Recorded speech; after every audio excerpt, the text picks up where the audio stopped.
Paz e graça para você ligado nessa emissora. Começamos agora, com a graça de Deus, mais uma edição do Vejam Só Entrevista. Toda sexta-feira, depois do jornal, estamos juntos com uma entrevista.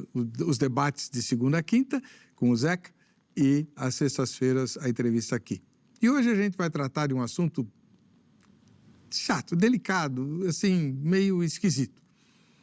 Uma das maiores promessas que o Senhor Jesus faz nos evangelhos, uma coisa linda, maravilhosa, né?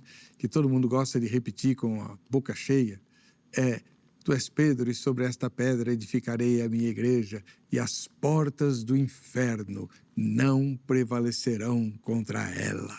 Uau! Mas quando a gente olha para a realidade, para o mundo real, a gente vê um monte de igrejas fechando. E as denominações mais sérias intervêm nessas igrejas que estão minguando para revitalizá-las. Uai, mas se nem as portas do inferno prevaleceriam contra a Igreja de Cristo, por que tantas igrejas locais em nosso país, onde o Evangelho se expande a olhos vistos, como dizem as estatísticas, precisam ser revitalizadas? O que é que acontece? O que é de errado que produz esse fenômeno? E como devemos lidar com ele? Conosco o reverendo Marcelo Coelho, como eu disse na chamada, um dos primeiros frequentadores do programa Vejam Só. Ele é ministro da Igreja Presbiteriana do Brasil, professor de teologia e um dos maiores especialistas práticos e não teóricos em revitalização de igreja, posto que está servindo ao seu presbitério justamente nesse ministério de revitalizar a igreja há vários anos. Seja muito bem-vindo, reverendo Marcelo. Paz e graça. Paz e graça, Heber. Paz e graça aos queridos telespectadores do Vejam Só. Uma alegria, sempre uma alegria voltar aqui. E agora nesse lugar de privilégio aqui, né, de entrevistado. Coisa boa, coisa boa. Você está ministrando como pastor aonde? Eu estou ministrando na Igreja Presbiteriana das Nações, que é uma igreja em processo ainda de revitalização. Por estratégia, a gente coloca lá na frente da igreja o nome igreja, mas nós ainda somos uma congregação do presbitério, né? E eu já estou nesse trabalho de reimplantação ou revitalização há 10 anos. E onde fica? Fica em Barueri, na região do Paulista, ali na Estrada Velha de Itapevi. Fica num dos locais mais populosos de Barueri, mais longe lá daquela área da Castelo, de Alphaville, mais indo para as comunidades ali de Jandira, Itapevi. E os cultos são que dia? Os cultos são durante a semana, às segundas-feiras, o grupo de comunhão, a quinta-feira, o culto doutrinário, e no domingo, no sábado, são os trabalhos das sociedades, etc., né? E no domingo, a EBD, a Escola Dominical, às 9h30, e às 18h30, o culto público. Maravilha. Você não deu o endereço. O endereço é na Rua Belgrado, 443, Parque das Nações, Barueri. Aí aproveitei o nome do bairro, como a gente mudou de... Esse é um dos elementos que a gente vai falar aqui, né? A gente mudou de local e esse último imóvel nosso está no Parque das Nações. Então, a gente aproveitou e colocou o nome missionário na igreja, né? Presbiteriana das Nações. Muito bom. Muito obrigado pela sua presença. O reverendo Marcelo Coelho, além de professor, ele é também psicólogo. Qual é a tua linha terapêutica? Família, sistêmica. Inclusive, hoje eu ensino isso no curso de psicologia. Lá aqui no Mackenzie. Maravilha. No curso de psicologia. Muito bem. Você que está acompanhando o programa pelo YouTube pode e deve participar. Mande sua pergunta, seu comentário pelas nossas redes sociais. A Angélica me avisa aqui e a gente posta no ar como se você estivesse aqui em nossa plateia, né? E eu vou pôr no ar agora a enquete, a nossa pesquisa. Vamos lá. Você continuaria frequentando uma igreja cujo número de membros diminuísse continuamente? Você vai responder ou sim ou não, tá? É uma pesquisa, não há culpa e não há certo nem errado, tá? é uma pesquisa. Quantos dos crentes que estão assistindo ao programa continuariam frequentando uma igreja com um declínio crescente de número de membros ou de frequentadores? Pois bem, pastor Marcelo Coelho, meu grande amigo, foi capelão da Força Aérea, tem muita experiência, psicólogo e pastor há muito tempo, tem muita experiência com o elemento humano. Mas é meio esquisito, né? Diante da promessa de Jesus, as portas do inferno não prevalecerão contra a igreja. Poxa, eu sou parte da igreja e a igreja está morrendo. O que acontece? Fale à vontade.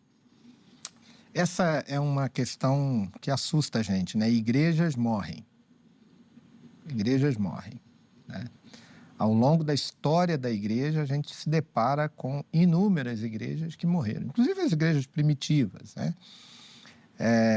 A questão que você levanta, ela pode ter várias respostas, mas eu acho que isso deveria ser um elemento a habitar o nosso coração, pensar nessa possibilidade de que a sua comunidade, a sua igreja, ela pode vir a desfalecer, enfraquecer-se ao ponto de deixar de existir, né? Isso é primeiro uma constatação assim que nos assusta, né? De outro lado, os estudiosos falam sobre o ciclo de vida da igreja, né? Toda comunidade, toda igreja tem os seus momentos no ciclo de vida, né? O processo de revitalização de igreja, ele sempre pega a igreja numa ascendente, numa crescente, porque você chega num lugar onde aquela comunidade experimentou a bancarrota, digamos assim, né? O declínio, começa pelo número de membros, mas, em geral, problemas com a estrutura eclesiástica, problemas de relacionamento, mas eu acho que o principal deles é problema com a liderança, né? E quando eu falo a liderança, eu falo o pastor mesmo, né? Às vezes o trato ali da liderança, do pastor, eu acho que o líder, o pastor, ele precisa estar atento aos sinais de declínio, aos sinais de estagnação, aos sinais de coadunação do ministério para o qual ele é chamado, para o momento em que a igreja esteja vivendo, para que ele, o pastor, não seja um empecilho nesse processo e não faça com que o que estava ruim piore, né? Mas, assim, da experiência que não é tão longa, Heber, aí são 30 anos, né, de ministério, mas observando isso, eu acho que a questão liderança ela seria um dos principais elementos de declínio, né, associado aos aspectos institucionais, né, a estrutura eclesiástica na qual a igreja está inserida. E aí a gente poderia partir, por exemplo, para modelos de governo que favorecem ou resistem a problemas como esse, né? Um modelo episcopal, o líder, ele observa ali, ele já troca, já organiza-se e tal. Uma igreja congregacional, a situação, às vezes, ela vai se avolumando, né? E a própria igreja vai criando caminhos ali de mais estagnação, de maiores problemas. Tem uma série de coisas, né, que podem contribuir para esse declínio. O irmão está nessa igreja de Barueri há quanto tempo? Há 10 anos. 10 anos? Esse é o 10º ano. Então, o processo de revitalização não é assim tão rapidinho? Não é mágico, não é tão rápido, né? Nós chegamos lá, era um trabalho já de uns 15, 20 anos, que parecia aquela oração de Moisés no monte, né? Quando a mão levantava, Israel prevalecia. Era a questão lá dos seminaristas, né? Então, quando o seminarista tinha uma competência adequada, o trabalho levantava. Aí, de repente, mudava-se a liderança, o trabalho caía. E ficou nesse lenga-lenga, né? E aí, em 2015, o presbitério nos desafiou e a gente começou lá numa das fases em baixa da igreja, com coisa de 12 a 15 pessoas, né? E de lá para cá a gente tem caminhado como uma comunidade de Cristo, pregando o evangelho, trazendo os crentes, e já vai completar aí 10 anos, né? O irmão mencionou uma coisa chamada coadunação. O pastor precisa fazer uma coadunação com o chamado dele e o momento que a igreja está vivendo. O que é coadunação e como é que ela é feita? Como é que ela deve ser feita? É quando os caminhos se encontram, né? Quando eles se coadunam.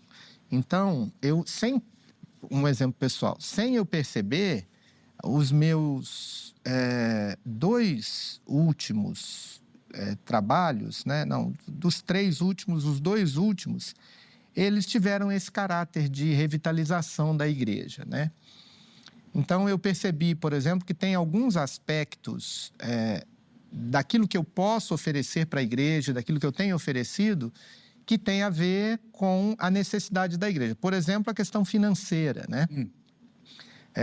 Como você disse, eu trabalhei como capelão, né, na aeronáutica, depois capelão na universidade.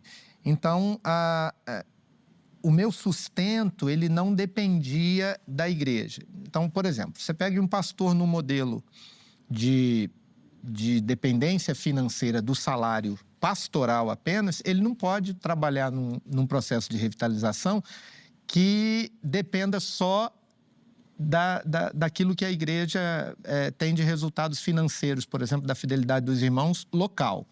E esse foi sempre o modelo em que eu estive, né? Não era um projeto de uma igreja grande que coloca lá um pastor para fazer o trabalho do pastor. Esse é um elemento, mas tem o elemento evangelístico, tem o elemento de relacionamento com a igreja. Normalmente, as igrejas, quando experimentam essa queda, ela viveu, às vezes, traumas, viveu alguns problemas um pouco mais graves, né?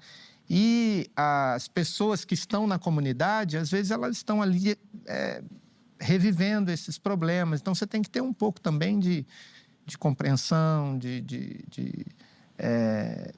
apoio, né? De acolhimento. Então, eu acho que é isso. O pastor, ele tem que ter a percepção de que o chamado dele é um chamado que está de acordo com as necessidades da comunidade naquele momento. Mas acontece que a escolha do pastor nem sempre é feita com essa preocupação em harmonia, né? Sobretudo nas igrejas menores, mais fracas. Você é uma exceção, mas normalmente você mesmo falou, mandar o seminarista. Né? Nesse sentido, essa coadunação não vai se dar. Fala-se hoje muito nos processos mais recentes de revitalização de um projeto multibraços, né? Com muita gente envolvida. E ali o obreiro plantador, ele acaba sendo um dos elementos de toda essa rede, né? No nosso caso, a gente não teve no início, né? Depois eu consegui estabelecer parcerias, enfim, né? Mas no início era uma situação mesmo de você pastorear o rebanho de Cristo, né? Um rebanho pequeno, em que você vai pregando o evangelho, acolhendo os convertidos, trazendo pessoas, acolhendo também pessoas de outras denominações que, porventura, estejam insatisfeitas ou já tenham abandonado os outros ministérios, né?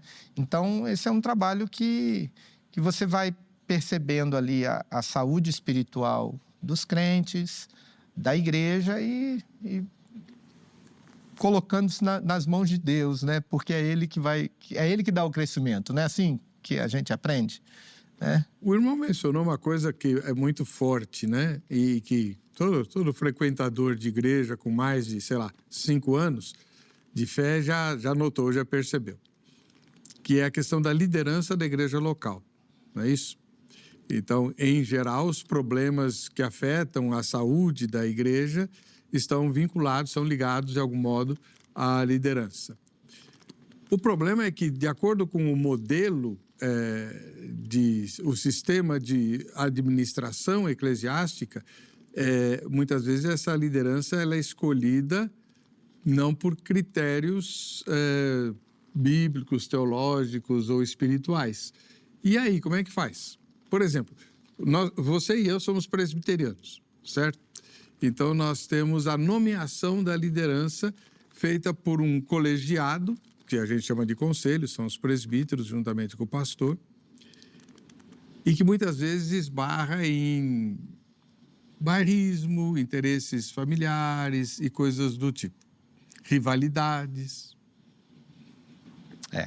Como é que é a liderança, se você fosse o dono de uma denominação, como é que a liderança seria escolhida? A igreja, ela é abençoada por Deus, ela é instituída por Jesus Cristo, né, como você leu aí, mas ela é sujeita ao pecado humano, né? Então, resistir biblicamente, né, espiritualmente, eticamente, a essas questões, às vezes políticas, de interesse próprio, etc., é um grande desafio, né? E dependendo do modelo, por exemplo, o modelo conciliar, a gente sempre espera, né? Porque ele veio da Bíblia, a gente espera que as pessoas que tomem as decisões por aquela comunidade, elas as tomem pelo consenso, pela maioria que nós entendemos ser a expressão da vontade de Deus. Então, eu acho que cada um deve prestar contas da sua consciência diante de Deus e saber das suas motivações, do seu coração diante de Deus, para que essas decisões reflitam exatamente aquilo que seja a vontade de Deus para aquela comunidade, né? E esse papel decisório, deliberativo de um conselho de presbíteros ou de um colegiado de pastores, ele tem que ser feito com muito temor de Deus, né? Com muito temor, para que aquilo não seja uma coisa do meu interesse, mas seja aquilo que o Espírito Santo testifica com o meu espírito que é a vontade de Deus para aquela comunidade. E às vezes eu tenho que me opor à minha família, por exemplo, para poder dizer o que é o melhor, né? E todos, tanto os líderes quanto os liderados, têm que ter esse temor de Deus para que aceitem, inclusive, decisões difíceis dos concílios, né? Por exemplo, um desses casos, uma época que a gente vinha muito aqui, a igreja, o concílio decidiu pela destituição da igreja. A igreja não dá mais. As últimas experiências recentes com o pastor, com a liderança, nenhuma surtiu efeito. Então, nós vamos fechar. E aí, o presbitério fechou a igreja. E na decisão estava lá que os membros, que eram lá coisa de 30 pessoas, 20 e poucas, escolhessem alguma outra igreja do presbitério para se tornarem membros, sem nenhum tipo de agrupamento. Só que no concílio eu defendi o contrário. Eu falei, não, vamos investir, porque aqui tem uma comunidade de servos e ovelhas de Jesus. E eu fui voto vencido, a igreja morreu eclesiasticamente, documentalmente, e aqueles irmãos lá da liderança, 3, 4, vieram na minha igreja no mesmo dia, no dia seguinte, a reunião acabou no sábado, no domingo de manhã eles vieram na igreja e falaram, pastor, a gente quer vir todo mundo para cá. Eu falei, se vocês vierem todo mundo para cá, eu reabo o trabalho hoje. Aí você transformou em congregação da sua igreja? Aí eu transformei em congregação da igreja, na época a Igreja Presbiteriana da Esperança, em Perus, e naquele mesmo domingo eu enviei lá um pastor auxiliar e o trabalho continuou. Então, assim, num domingo, ela era uma congregação do presbitério, o presbitério fechou ela durante a semana, no domingo seguinte aconteceu o culto e ele nunca parou de existir, o culto. Já na condição de congregação da nossa sede, né? E ali o trabalho prosperou, né? E hoje é uma igreja. Você foi lá pregar, inclusive. Foi. Você levou lá a turma do samba, né? Isso. Foi. Aquele trabalho está lá até hoje. O pastor que me substituiu na plantação está lá até hoje. Que maravilha. Está lá. É uma comunidade pequena, mas uma igreja, assim, belíssima ali dentro do seu... E o presbitério não reassumiu? Ficou vinculado só à igreja? Ficou vinculado à igreja até que ela, depois do processo de revitalização, que durou ali uns 6 anos, mais ou menos, né? Aí eu saí, fui para outro ministério, ela já estava madura novamente, e aí o presbitério reassumiu, porque viram que tinha viabilidade, daí mais uns anos ela se reorganizou em igreja e está lá na luta. O que é mais difícil? Revitalizar uma igreja que já existe ou plantar uma que não existe? Olha, sinceramente, eu não vejo muita diferença. É. Não vejo muita diferença. Porque plantar uma igreja, você pode plantá-la a partir da sua família, sem nenhum tipo de apoio. Isso é o quê? É uma igreja que está sendo revitalizada, que é a sua família que está ali, né? Revitalizar uma igreja é você juntar pessoas para um novo projeto, uma nova visão, uma nova ideia de ministério. Então, é uma plantação. Então, eu não tenho muita segurança. Assim, eu sou um pouco crítico, até pelo motivo que você levantou. Eu sou uma voz distoante dos modelos estabelecidos de plantação de igreja, etc., né? Eu sou um pouco mais intuitivo e mais primitivo ali no sentido bíblico, né? Não que eu seja melhor, não estou querendo dizer que o modelo ideal é não ter modelo. Eu acredito muito e acho que as pessoas que investem nesse modelo, mas eu acho que eles também se engessam muito. A proposta deles é inovar, mas eles acabam inovando dentro de um engessamento muito grande, né? Então, uma das minhas críticas é essa. Eu acho que revitalizar e replantar ou plantar, ela tá mais ou menos dentro. Porque, por exemplo, um dos modelos de plantação de igreja é o quê? É o tal do núcleo base. Você vai na igreja-mãe, cria lá um grupo de apoio de 30 pessoas, famílias já estruturadas, músicos, etc., etc., etc., e vai plantar a igreja. Que plantação é essa? Você já tem uma igreja ali.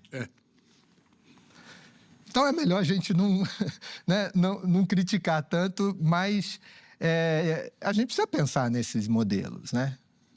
Às vezes eles são meio... Mas geram um assunto.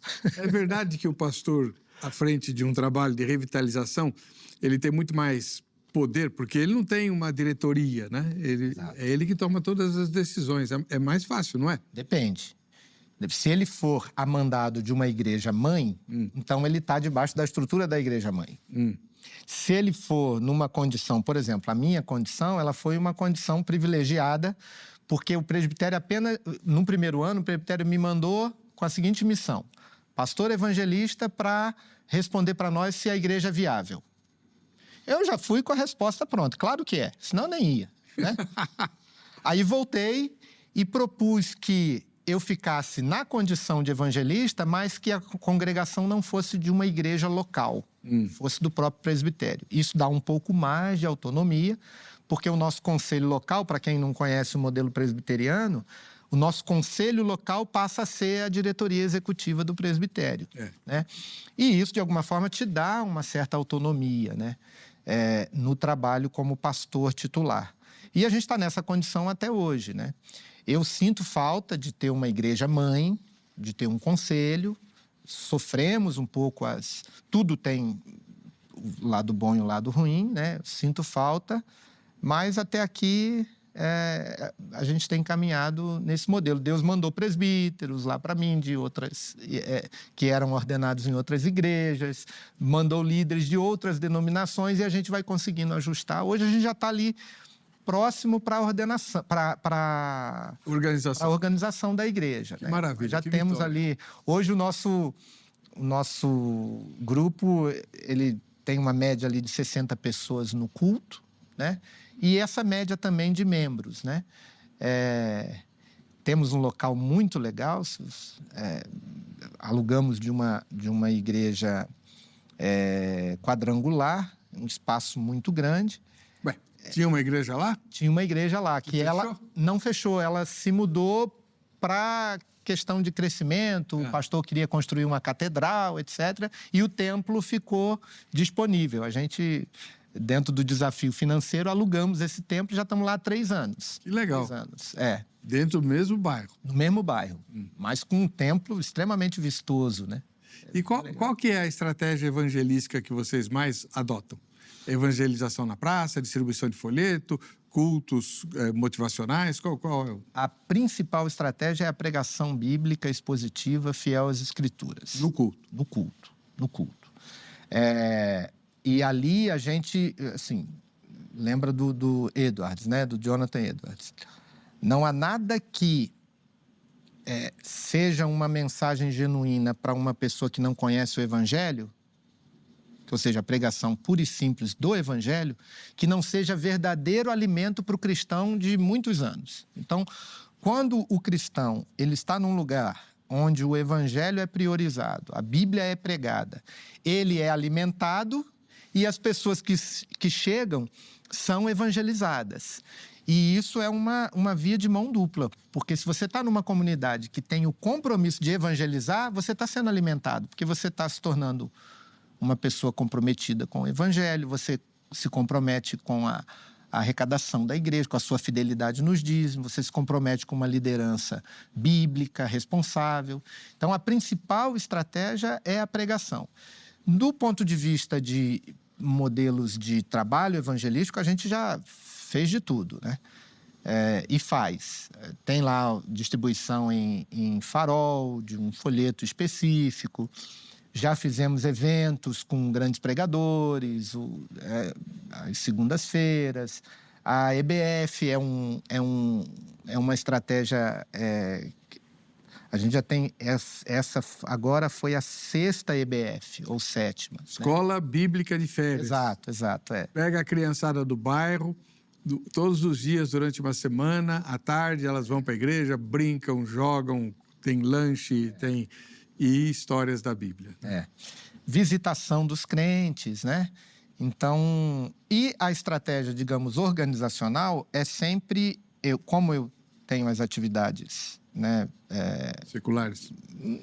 Não chega a ser seculares, é mais de sustento da minha família, né? Do meu trabalho formal. Eu sempre procurei, desde quando a gente teve condições, de ter lá na comunidade um obreiro de tempo integral. Primeiro era um evangelista, aí depois um missionário que esteve conosco, que também era seminarista, hoje ele já está licenciado. Então, tem lá um pastor para cuidar da igreja, né? Para estar o dia a dia ali. Isso é muito importante. É um privilégio, talvez, do modelo presbiteriano, né? Que prioriza um pouco mais essa questão, né? Muito bom. Antes de continuar com a entrevista, eu vou chamar um intervalo. E você está vendo aí que a realidade nem sempre é tão bonita, né? Como a gente lê na Bíblia. As portas do inferno não prevalecerão, mas muitas vezes as igrejas se enfraquecem. E no próximo bloco a gente vai estudar de maneira mais detalhada quais são as principais causas desse enfraquecimento e como enfrentá-las para evitá-las, né? A gente tem visto como revitalizar depois que já está quase morrendo. Mas e como evitar que a sua igreja sofra isso? Isso vai ser no próximo bloco. Antes disso aí, sempre um lembrete sobre a Agrade. Se você quiser conhecer as Escrituras Sagradas, olha, a Academia Teológica da Graça de Deus, a Agrade, tem curso bíblico em plataforma EAD. Você estuda em casa, pela internet, além de vários outros cursos. Liga durante a semana para 3115-0819. Em São Paulo, então tem o 0 operadora 11 3115-0819. Ou entra no site agrade.com.br. Lá você vai se informar de como funciona a Academia Teológica da Graça de Deus. Eu fui um dos privilegiados pela revitalização, vamos chamar assim, né? Pela reforma dos textos, né? Do curso bíblico, que estão excelentes, nota 11, né? É realmente um trabalho muito bom que o diretor da Agrade tem feito e eu só contribuo com a revisão e a ministração de algumas aulas, tá? Liga lá que você vai gostar. Aí aproveita e dá uma passadinha no site da RIT e faz um comentário sobre o Vejam Só Entrevista, quem você gostaria de ver entrevistado aqui. A gente volta já já.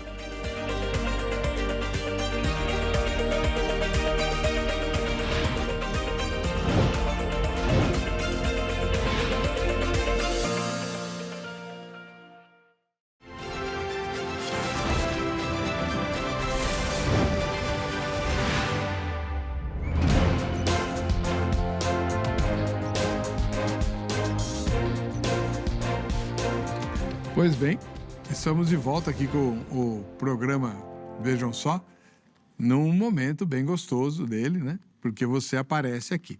Bate sua foto aí enquanto você está assistindo ao programa, manda para o nosso Instagram ou para o nosso Facebook e você vai concorrer a brindes muito especiais. Olha, essa caneca aqui, por exemplo, é o que está sendo sorteado agora pelo Shopping do Povo, entre aqueles que enviam fotos e vídeos para o programa Vejam Só. E quem quiser conhecer o Shopping do Povo, é só vir para o centro da cidade de São Paulo, Avenida São João, 816, bem em frente à Igreja Internacional da Graça de Deus, sede de São Paulo, tá? Menos de 100 passos da Estação República do metrô. Muito, muito fácil de chegar. E está aí o Shopping do Povo para você. Vamos lá, as fotos de hoje vieram do Rio Grande, no Rio Grande do Sul. A Cristina é nossa telespectadora lá, né, a gaúcha. Tá aí, oi Cris, obrigado, viu? Bateu uma foto, eu estou com o mesmo casaco de hoje, olha lá, né? Valeu, pelo menos dessa vez fui eu que apareci. Porque o Zeca aparece de segunda a quinta, então todo mundo bate foto de segunda a quinta, né? Ganha dele. E eu perco. Em Ouro Preto do Oeste, lá em Rondônia, nós temos a Carmen, nossa telespectadora. Também uma foto minha. Beleza. Carmen, Deus te abençoe. Muito obrigado pela sua audiência. E voltamos ao Rio Grande, no Rio Grande do Sul, onde o Marcelo é nosso telespectador. Tá aí, Marcelão. Olha lá, o único debate que eu fiz como debatedor. Em 25 anos de Vejam Só, eu sempre fui o mediador. Dessa vez, o Zeca foi o mediador e eu fiz o debate discutindo a questão do pastorado feminino, se ele é bíblico ou não. Foi a única experiência. Foi muito legal e o irmão bateu a foto justamente nesse dia. Valeu, Marcelo. Tomara que você ganhe a caneca, viu? Muito bom. Vamos lá. Por que tantas igrejas locais carecem de revitalização? Estamos conversando com o pastor reverendo Marcelo Coelho, professor de teologia, ministro da Igreja Presbiteriana do Brasil, foi capelão das Forças Armadas e também capelão estudantil na Universidade Presbiteriana Mackenzie, portanto, alguém muito versado com os relacionamentos humanos.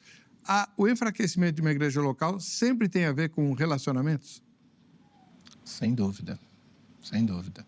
Sejam os relacionamentos entre os cristãos, seja relacionamento liderança, liderado local, seja o relacionamento institucional. Ali as coisas podem começar a se deteriorar. Quais são as principais causas dessa deterioração? Fale à vontade, reverendo. Deixa eu falar uma coisa, é muito importante que eu vou dizer. O que ele disse aqui não significa que na denominação dele, na igreja dele, acontece isso. Ele está falando como um estudioso do assunto. Isso é muito importante que seja dito.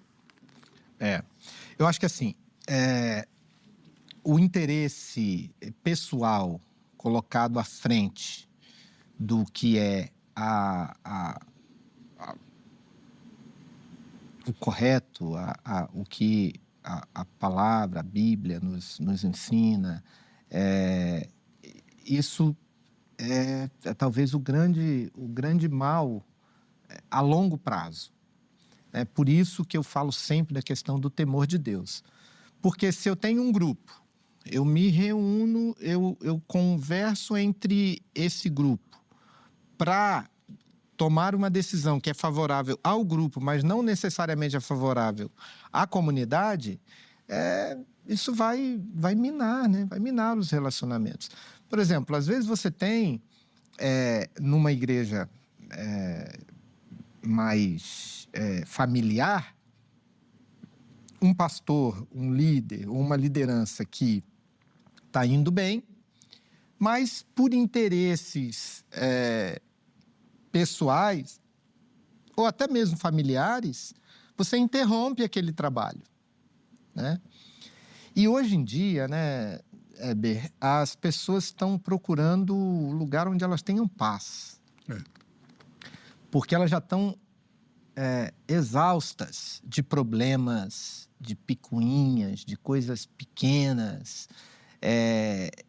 Então, por isso que eu acho que a pregação da palavra de forma fiel e bíblica, ela vai agindo nesses pequenos desajustes, né? E a pessoa chega na comunidade, eu estou doido para ver o resultado daquela enquete lá, né? Elas chegam na comunidade, elas começam a perceber um problema, elas vão embora, elas não têm... talvez esse seja um aspecto que é o fenômeno que justifique o fenômeno das mega-igrejas, né? Que a pessoa chega lá, não se compromete, né? Em geral, ela usufrui do que a igreja oferece e não quer ter problemas, né? Estabelece vínculo. Não, na verdade, assim, ela é um consumidor. Apenas isso. Ela vai ao culto para consumir o que interessar do culto também, né? E quando ela começa a se envolver, né, porque necessariamente ela vai percorrer níveis de envolvimento, né? Num primeiro momento é isso. Ela vou testar aqui o produto que me está sendo oferecido. Segundo, eu vou investir em algum dom meu. Aí ela já vai fazer parte de um grupo. Ali ela já começa a subir o nível de entrega, né? E, consequentemente, de estresse, né? E aí chega um momento em que esse estresse é maior do que a entrega para Deus, né? Digamos assim. Então, é um ciclo ruim, né? Que vai aumentando o problema e o estresse. A gente recebe muitas pessoas na igreja que estão observando e vendo qual é a igreja que eu vou ficar. Estão peregrinando. Estão peregrinando. Só que há um tempão e não se porque se estabelece. Se torna uma situação muito cômoda para elas, né? Elas são apenas e tão somente consumidores e, portanto, escolhem o que e onde consumir e quando também. Isso não lhes afeta a consciência. Isso é um drama muito forte, muito grande, que, na minha visão, só é resolvido quando Deus derrama um avivamento naquela localidade, onde as pessoas se quebrantam pelo poder do Espírito, mediante a pregação da palavra, e aí elas se envolvem com Deus, não necessariamente por causa da igreja, mas se envolve com Deus e vão servir a Deus nessa igreja. E vão obedecer, né? Vão obedecer a Deus servindo a igreja, porque essa é a vontade de Deus expressa nas Escrituras, né? Que você siga no caminho que Cristo instituiu. Cristo instituiu a igreja, né? E não garantiu que a gente não teria dores, né? Não teria problemas. Uma das questões aí, vou mencionar duas, né, que eu verifico como dificuldades para o ministério, principalmente das igrejas pequenas. Das igrejas grandes, poderosas, nem tanto, mas das igrejas pequenas, isso é sensível. Se por alguma razão o pastor ou a liderança da igreja, ou pode ser até alguém ligado ao grupo de louvor e tal, desagrada alguém, eu costumo dizer o seguinte, né? O pastor presbiteriano fica na porta da igreja cumprimentando os crentes. Se porventura passa um crente e começa a falar alguma coisa muito séria ali na hora do cumprimento e o irmão de trás não tem paciência, vai embora sem receber o cumprimento do pastor, ele foi embora. Não volta mais. Não volta mais. O pastor não me cumprimentou, né? Então, esses melindres são... Por quê? Porque tem uma igreja na esquina ou do lado, às vezes. Lá em Extrema, tem várias igrejas que dividem a parede e fazem reunião na mesma hora, o culto no mesmo momento. Como é que pode?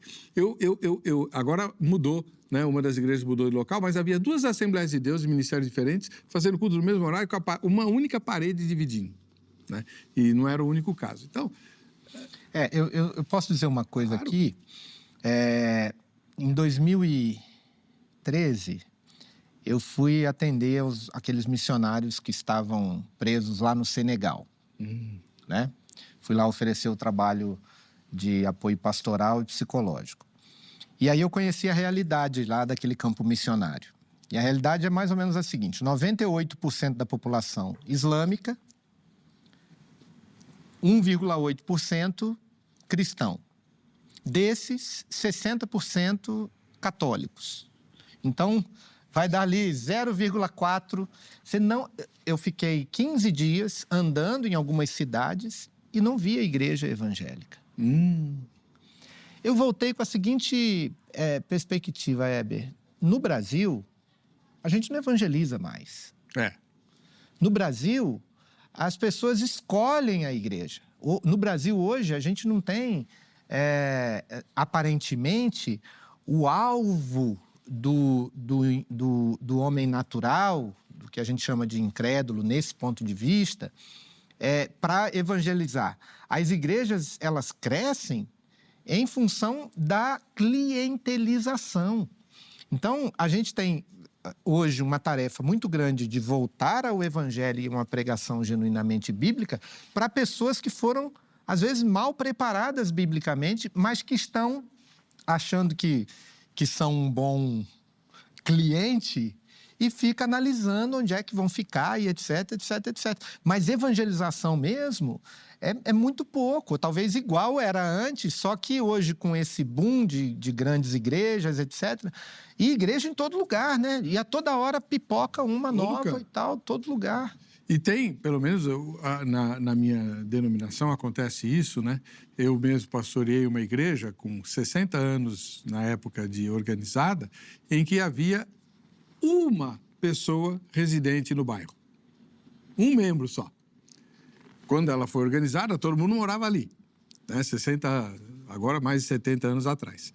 Só que as pessoas foram crescendo, casando, não conseguem comprar casa no bairro porque ficou caro, né? Aí compra casa num lugar distante. Todo mundo vinha de carro, vinha de outro lugar, às vezes de outro município, para assistir o culto ali. Ou seja, a igreja não conseguiu atingir a vizinhança. Sim. Né? Isso é um absurdo. Né? Vai acabar acontecendo, olha, ficou longe para nós, está pesado, ainda mais é uma igreja antiga, tradicional, então tem escola dominical de manhã, culto à noite, tem que vir 2 vezes, fora os trabalhos da semana. Tem despesa, né? Se tem 3 pessoas em casa, a despesa com transporte, etc. Pois é.